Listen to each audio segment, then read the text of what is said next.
friends. This week I am answering one of the most frequent questions that I get in the uke world, which is, what is this chord? For many of us, we automatically think this is a C6th chord because we're in open C tuning on this instrument. But many of us will see it played as an A minor 7th. It could also be an F major 9 chord, just skipping the root. We could play it as a D9 sus 4 or an E minor 11th with a flat 6th. So it can really change shape and tonality depending on how it comes to us. So how do we figure out what chord this is at any given time? There are really 3 steps that we need to go through to figure out the chord. So the first is the most basic, which is just to figure out what notes are in the chord and thus what chord it could be. So we play these notes in order: C, E, G, A.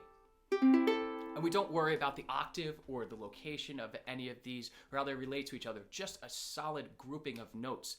There are all of these chords that we've just talked about that this could be. So if we look at a sheet of paper and we just play this chord, it can be any of these. It doesn't matter. They all work.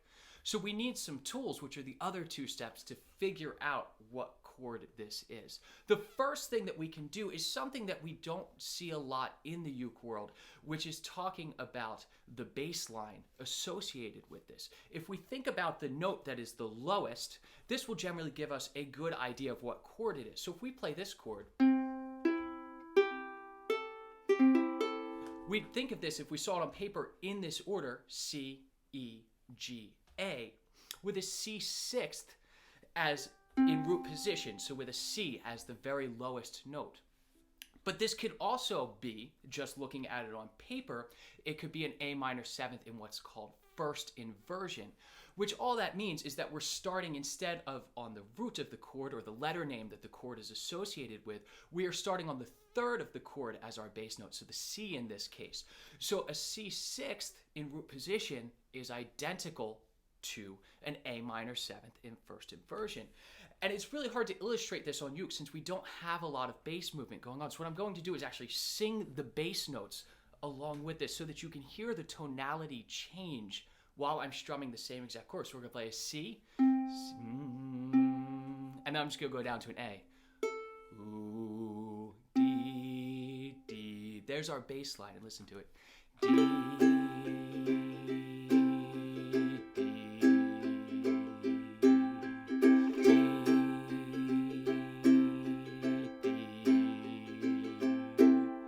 So as I change to that A, it no longer sounds like a major happy C6th chord like we just had. As soon as we change that root to an A, our brain automatically hears that as a minor chord. So the first thing that we need to address is what note is in the bass.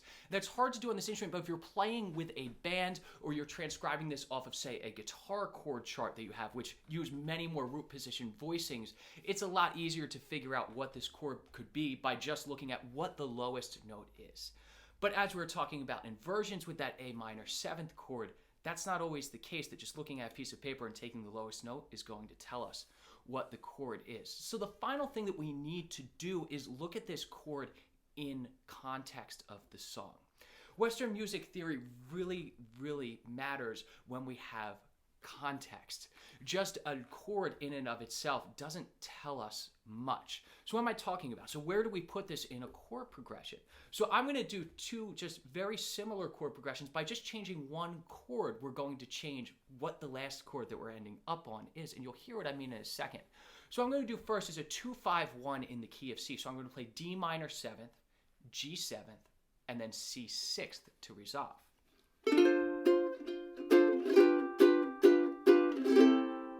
Happy major chord, that's our C6th. Now I'm going to change one note here, one chord, which is, instead of playing the G 7th here, I'm going to play an E 7th chord. So D minor 7th, E 7th, and then this open chord. And let's listen to it. It's not that happy, uplifting feeling anymore, because what we're doing is we're throwing the dominant chord of our A minor 7 in before this. So our brain, because of the harmonic motion, is telling us that we are going to a minor chord instead of from our G 7th. It's a C 6th. we wouldn't think of that as an A minor 7th. So even if we don't have the root movement, we can look at the chords around it. Now, it takes some basis in music theory to understand these progressions and how each one gets us to our final chord there. So it will take some study, but things like this, especially if we're going between major and minor, our C6 to our A minor 7th, which you'll see up the neck with all these bar chords, all double as minor 7th as well as C6 chords. Really, any voicing that you use, this one as well, we can use this as two different chords each way. But we need to look at what's going on around these chords, as well as just use our ear. Are we hearing a minor or a major triad? That's what's really important here. So we need to think about the three things: the notes that we are playing, the bass note that is associated with these notes, and the harmonic movement in the progression that is going around, so that we can figure out where we land. So if you want any help with this, please just shoot me a message if you're working through a specific tune and can't figure this out. And I've created a worksheet with just a bunch of examples of this theory, just so you can work through and get your ear hearing where we want to land up, judging by which chord we're going to